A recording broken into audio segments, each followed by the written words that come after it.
Enter new waters.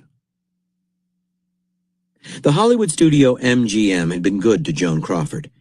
It had discovered her, made her a star, crafted her image. By the early 1940s, though, Crawford had had enough. It was all too comfortable. MGM kept casting her in the same kinds of roles, none of them a challenge. So, in 1943, Crawford did the unthinkable and asked out of her contract. The consequences for Crawford could have been terrible. To challenge the studio system was considered highly unwise. Indeed, when she then signed up with Warner Brothers, predictably enough, she was offered the same mediocre sorts of scripts. She turned them down. On the verge of being fired, she finally found the part she had been looking for, the title role in Mildred Pierce, which, however, she was not offered. Setting to work on the director, Michael Curtiz, she managed to change his mind and land the role. She gave the performance of her life, won her only Best Actress Oscar, and resurrected her career. In leaving MGM, Crawford was taking a big chance. If she failed to succeed at Warner Brothers, and quickly, her career would be over. But Crawford thrived on risk. When she was challenged, when she felt on edge, she burst with energy and was at her best. Like Crawford, you sometimes have to force yourself onto death ground, leaving stale relationships and comfortable situations behind, cutting your ties to the past. If you give yourself no way out, you will have to make your new endeavor work. Leaving the past for unknown terrain is like a death, and feeling this finality will snap you back to life. Make it you against the world. Compared to sports like football, baseball is slow and has few outlets for aggression. This was a problem for the hitter Ted Williams, who played best when he was angry, when he felt that it was him against the world. Creating this mood on the field was difficult for Williams, but early on he discovered a secret weapon: the press. He got into the habit of insulting sports writers, whether just by refusing to cooperate with them or by verbally abusing them. The reporters returned the favor, writing scathing articles on his character, questioning his talent, trumpeting the slightest drop in his batting average. It was when Williams was hammered by the press, though, that he played best. He would go on a hitting tear as if to prove them wrong. In 1957, when he carried on a year-long feud with the papers, he played perhaps his greatest season and won the batting title at what for a baseball player is the advanced age of 40.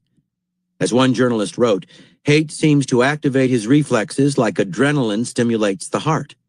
Animosity is his fuel. For Williams, the animosity of the press, and with the press of the public, was a kind of constant pressure that he could read, hear, and feel. They hated him. They doubted him. They wanted to see him fail. He would show them. And he did. A fighting spirit needs a little edge, some anger and hatred to fuel it. So do not sit back and wait for people to get aggressive. Irritate and infuriate them deliberately. Feeling cornered by a multitude of people who dislike you, you will fight like hell. Hatred is a powerful emotion. Remember, in any battle you are putting your name and reputation on the line. Your enemies will relish your failure. Use that pressure to make yourself fight harder. Keep yourself restless and unsatisfied. Napoleon had many qualities that made him perhaps history's greatest general, but the one that raised him to the heights and kept him there was his boundless energy. During campaigns, he worked 18 to 20-hour days. If necessary, he would go without sleep for several days. Yet sleeplessness rarely reduced his capacities. He would work in the bath, at the theater, during a dinner party. Keeping his eye on every detail of the war, he would ride endless miles on horseback without tiring or complaining. Certainly Napoleon had extraordinary endurance, but there was more to it than that. He never let himself rest, was never satisfied. In 1796, in his first real position of command, he led the French to a remarkable victory in Italy, then immediately went on another campaign, this time in Egypt. There, unhappy with the way the war was going, and with a lack of political power that he felt was cutting into his control over military affairs, he returned to France and conspired to become first consul. This achieved, he immediately set out on his second Italian campaign. And on he went, immersing himself in new wars, new challenges that required him to call on his limitless energy. If he did not meet the crisis, he would perish. When we are tired, it is often because we are bored. When no real challenge faces us, a mental and physical lethargy sets in.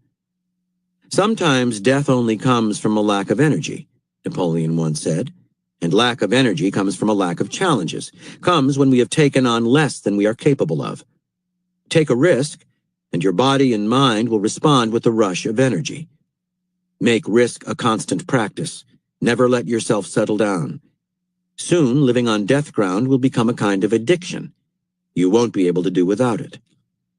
When soldiers survive a brush with death, they often feel an exhilaration that they want to have again. Life has more meaning in the face of death.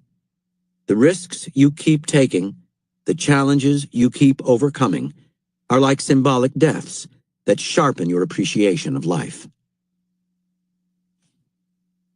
Reversal. If the feeling of having nothing to lose can propel you forward, it can do the same for others. You must avoid any conflict with people in this position. Maybe they are living in terrible conditions, or for whatever reason are suicidal. In any case, they are desperate, and desperate people will risk everything in a fight. This gives them a huge advantage. Already defeated by circumstances, they have nothing to lose. You do. Leave them alone. Conversely, attacking enemies when their morale is low gives you the advantage. Maybe they are fighting for a cause they know is unjust, or for a leader they do not respect. Find a way to lower their spirits even further. Troops with low morale are discouraged by the slightest setback. A show of force will crush their fighting spirit. Always try to lower the other side's sense of urgency. Make your enemies think they have all the time in the world. When you suddenly appear at their border, they are in a slumbering state and you will easily overrun them.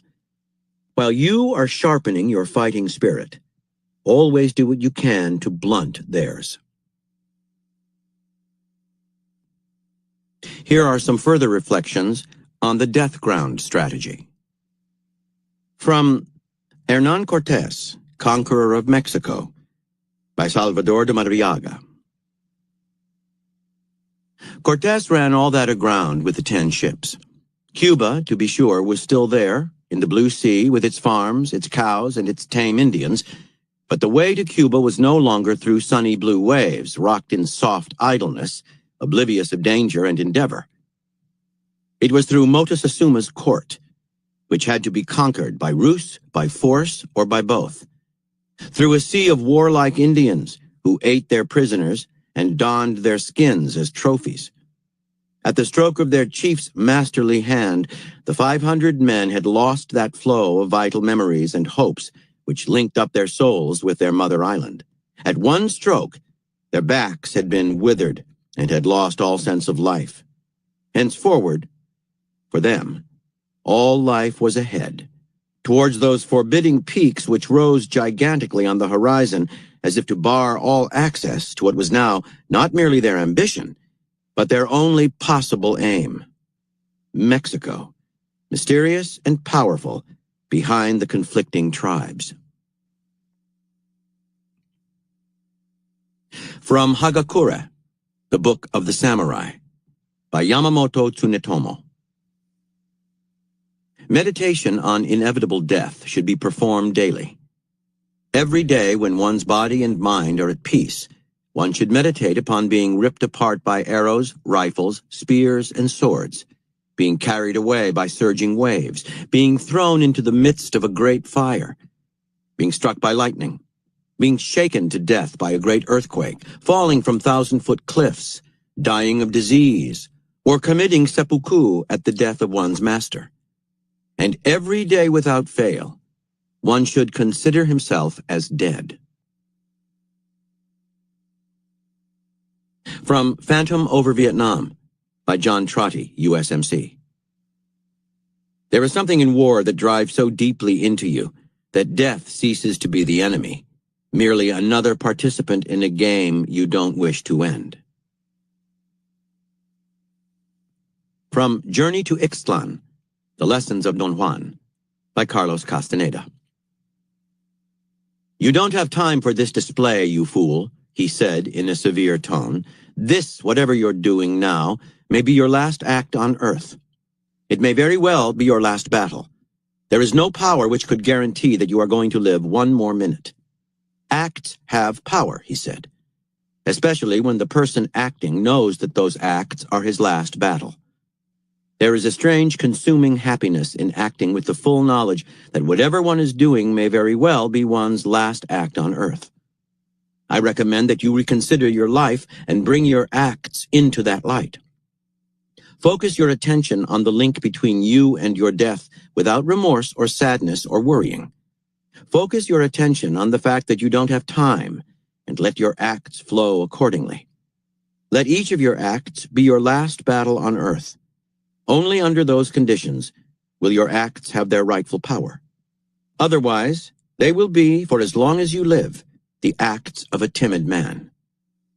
Is it so terrible to be a timid man? No, it isn't if you are going to be immortal. But if you are going to die, there is no time for timidity, simply because timidity makes you cling to something that exists only in your thoughts. It soothes you while everything is at a lull. But then the awesome, mysterious world will open its mouth for you, as it will open for every one of us, and then you will realize that your sure ways are not sure at all. Being timid prevents us from examining and exploiting our lot as men. From Hagakure, the Book of the Samurai, by Yamamoto Tsunetomo. Lord Naoshige said, "The way of the samurai is in desperateness. 10 men or more cannot kill such a man. Common sense will not accomplish great things. Simply become insane and desperate." From Secrets of the Samurai, by Oscar Ratti and Adele Westbrook. It had long been known, of course, that a man who, through disciplined training, had relinquished any desire or hope for survival, and had only one goal, the destruction of his enemy, could be a redoubtable opponent and a truly formidable fighter who neither asked nor offered any quarter once his weapon had been unsheathed. In this way, a seemingly ordinary man who, by the force of circumstances, rather than by profession, has been placed in the position of having to make a desperate choice, could prove dangerous, even to a skilled fencing master. One famous episode, for example, concerns a teacher of swordsmanship who was asked by a superior to surrender a servant guilty of an offense punishable by death. This teacher, wishing to test a theory of his concerning the power of that condition we would call desperation, challenged the doomed man to a duel. Knowing full well the irrevocability of his sentence, the servant was beyond caring one way or the other, and the ensuing duel proved that even a skilled fencer and teacher of the art could find himself in great difficulty when confronted by a man who, because of his acceptance of imminent death, could go to the limit and even beyond in his strategy, without a single hesitation or distracting consideration. The servant, in fact, fought like a man possessed, forcing his master to retreat until his back was almost to the wall. At last, the teacher had to cut him down in a final effort, wherein the master's own desperation brought about the fullest coordination of his courage, skill, and determination. From Records of the Historian, by Suma Qian. Taking advantage of the opportunity, they began to question Han Xin. According to the art of war, when one fights, he should keep the hills to his right or rear, and bodies of water in front of him or to the left, they said. Yet today, you ordered us on the contrary to draw up ranks with our backs to the river, saying, "We shall defeat Zhao and feast together." We were opposed to the idea, and yet it has ended in victory. What sort of strategy is this? "This is in the art of war too," replied Han Xin. "It is just that you have failed to notice it. Does it not say in the art of war, Drive them into a fatal position and they will come out alive. Place them in a hopeless spot and they will survive. Moreover, I did not have at my disposal troops that I had trained and led from past times, but was forced, as the saying goes, to round up men from the marketplace and use them to fight with. Under such circumstances, if I had not placed them in a desperate situation where each man was obliged to fight for his own life, but had allowed them to remain in a safe place, they would have all run away. Then what good would they have been to me? Indeed, his generals exclaimed in admiration. We would never have thought of that. From the I Ching. Unlimited possibilities are not suited to man. If they existed, his life would only dissolve in the boundless. To become strong, a man's life needs the limitations ordained by duty and voluntarily accepted. The individual attains significance as a free spirit only by surrounding himself with these limitations and by determining for himself what his duty is. By Napoleon Bonaparte. Death is nothing, but to live defeated is to die every day. By Friedrich Nietzsche. When danger is greatest. It is rare to break one's leg when in the course of life one is toiling upwards. It happens much more often when one starts to take things easy and to choose the easy paths. From Measure for Measure by William Shakespeare. Be absolute for death. Either death or life shall thereby be the sweeter. Reason thus with life. If I do lose thee, I do lose a thing that none but fools would keep. A breath thou art, servile to all the skyey influences that dost this habitation where thou keepst hourly afflict. Merely thou art death's fool, for him thou labourest by thy flight to shun, and yet runst toward him still. Thou art not noble, for all the accommodations that thou bearest are nursed by baseness. Thou art by no means valiant, for thou dost fear the soft and tender fork of a poor worm. Thy best of rest is sleep, and that thou oft provokest, yet grossly fear'st thy death, which is no more. And lastly, from King Henry IV, Part 1, by William Shakespeare. O gentlemen, the time of life is short. To spend that shortness basely were too long, if life did ride upon a dial's point, still ending at the arrival of an hour. And if we live to tread on kings. If die, brave death when princes die with us.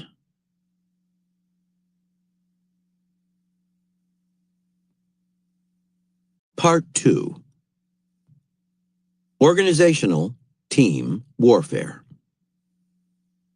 You may have brilliant ideas, you may be able to invent unbeatable strategies, but if the group that you lead and that you depend on to execute your plans is unresponsive and uncreative, and if its members always put their personal agendas first, your ideas will mean nothing. You must learn the lesson of war. It is the structure of the army, the chain of command, and the relationship of the parts to the whole that will give your strategies force. The primary goal in war is to build speed and mobility into the very structure of your army. That means having a single authority on top, avoiding the hesitancy and confusion of divided leadership. It means giving soldiers a sense of the overall goal to be accomplished and the latitude to take action to meet that goal. Instead of reacting like automatons, they are able to respond to events in the field. Finally, it means motivating soldiers, creating an overall esprit de corps that gives them irresistible momentum.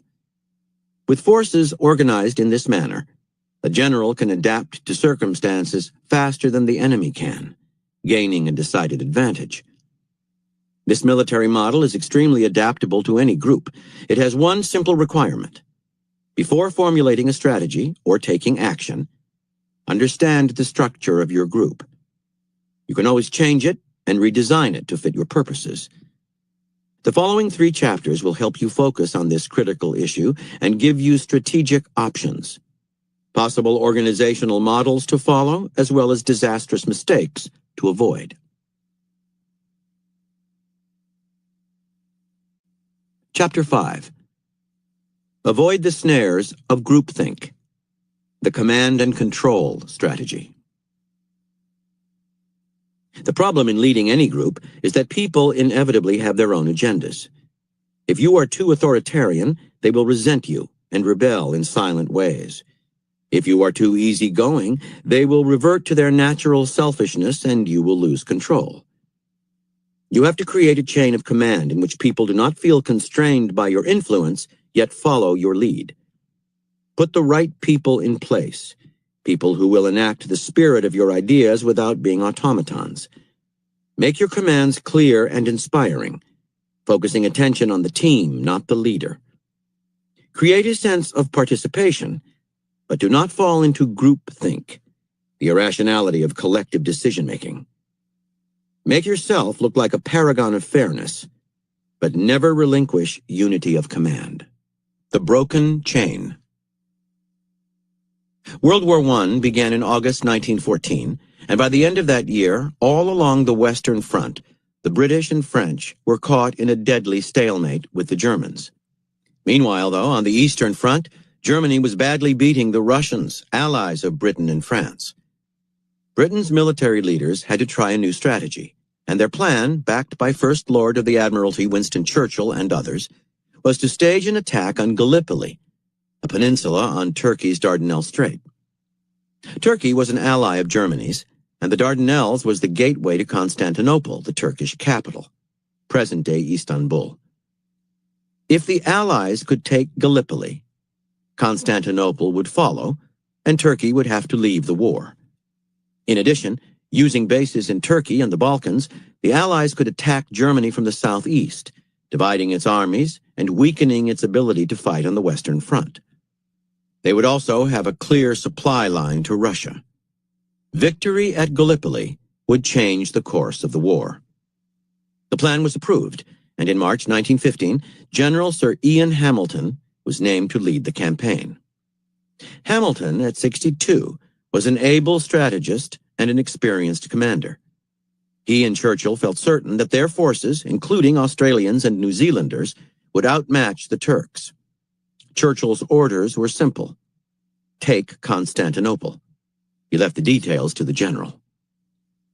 Hamilton's plan was to land at 3 points on the southwestern tip of the Gallipoli Peninsula, secure the beaches, and sweep north.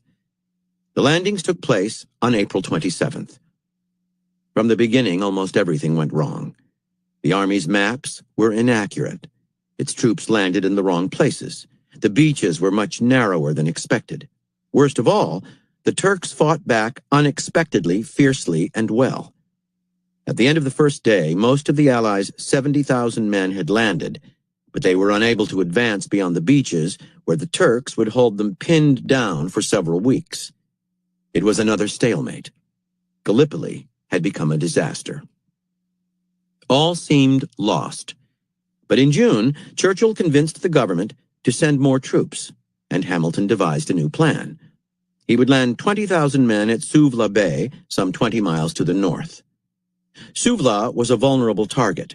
It had a large harbor, the terrain was low-lying and easy, and it was defended by only a handful of Turks. An invasion here would force the Turks to divide their forces, freeing up the Allied armies to the south. The stalemate would be broken, and Gallipoli would fall. To command the Suvla operation, Hamilton was forced to accept the most senior Englishman available for the job, Lieutenant General Sir Frederick Stopford. Under him, Major General Frederick Hammersley would lead the 11th Division. Neither of these men was Hamilton's first choice. Stopford, a 61-year-old military teacher, had never led troops in war and saw artillery bombardment as the only way to win a battle. He was also in poor health. Hammersley, for his part, had suffered a nervous breakdown the previous year. Hamilton's style was to tell his officers the purpose of an upcoming battle, but leave it to them how to bring it about. He was a gentleman, never blunt or forceful. At one of their first meetings, for example, Stopford requested changes in the landing plans to reduce risk. Hamilton politely deferred to him. Hamilton did have one request. Once the Turks knew of the landings at Suvla, they would rush in reinforcements. As soon as the Allies were ashore then, Hamilton wanted them to advance immediately to a range of hills 4 miles inland called Tepe, and to get there before the Turks. From Tepe, the Allies would dominate the peninsula. The order was simple enough, but Hamilton, so as not to offend his subordinate, expressed it in the most general terms. Most crucially, he specified no time frame. He was sufficiently vague that Stopford completely misinterpreted him. Instead of trying to reach Tepe as soon as possible, Stopford thought he should advance to the hills if possible. That was the order he gave Hammersley. And as Hammersley, nervous about the whole campaign, passed it down to his colonels, the order became less urgent and vaguer still. Also, despite his deference to Stopford, Hamilton overruled the lieutenant general in one respect. He denied a request for more artillery bombardments to loosen up the Turks. Stopford's troops would outnumber the Turks at Suvla 10-1, Hamilton replied. More artillery was superfluous. The attack began in the early morning of August 7th. Once again, much turned bad. Stopford's changes in the landing plans made a mess. As his officers came ashore, they began to argue, uncertain about their positions and objectives. They sent messengers to ask their next step. Advance? Consolidate?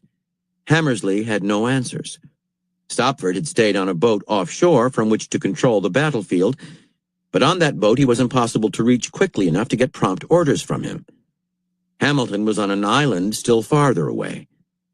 The day was frittered away in argument and the endless relaying of messages. The next morning, Hamilton began to sense that something had gone very wrong. From reconnaissance aircraft, he knew that the flat land around Suvla was essentially empty and undefended. The way to Tepe was open. The troops had only to march, but they were staying where they were. Hamilton decided to visit the front himself. Reaching Stopford's boat late that afternoon, he found the general in a self-congratulatory mood. All 20,000 men had gotten ashore. No, he had not yet ordered the troops to advance to the hills. Without artillery, he was afraid the Turks might counterattack, and he needed the day to consolidate his positions and to land supplies. Hamilton strained to control himself. He had heard an hour earlier that Turkish reinforcements had been seen hurrying toward Suvla. The Allies would have to secure Tepe this evening, he said, but Stopford was against a night march, too dangerous. Hamilton retained his cool and politely excused himself. In near panic, Hamilton decided to visit Hammersley at Suvla. Much to his dismay, he found the army lounging on the beach as if it were a bank holiday. He finally located Hammersley. He was at the far end of the bay, busily supervising the building of his temporary headquarters. Asked why he had failed to secure the hills, Hammersley replied that he had sent several brigades for the purpose, but they had encountered Turkish artillery, and his colonels had told him they could not advance without more instructions. Communications between Hammersley, Stopford, and the colonels in the field were taking forever, and when Stopford had finally been reached, he had sent the message back to Hammersley to proceed cautiously, rest his men, and wait to advance until the next day. Hamilton could control himself no longer. A handful of Turks with a few guns were holding up an army of 20,000 men from marching a mere 4 miles. Tomorrow morning would be too late. The Turkish reinforcements were on their way. Although it was already night, Hamilton ordered Hammersley to send a brigade immediately to Tepe. It would be a race to the finish. Hamilton returned to a boat in the harbor to monitor the situation. At sunrise the next morning, he watched the battlefield through binoculars and saw, to his horror, the Allied troops in headlong retreat to Suvla. A large Turkish force had arrived at Tepe 30 minutes before them. In the next few days, the Turks managed to regain the flats around Suvla and to pin Hamilton's army on the beach. Some 4 months later, the Allies gave up their attack on Gallipoli and evacuated their troops.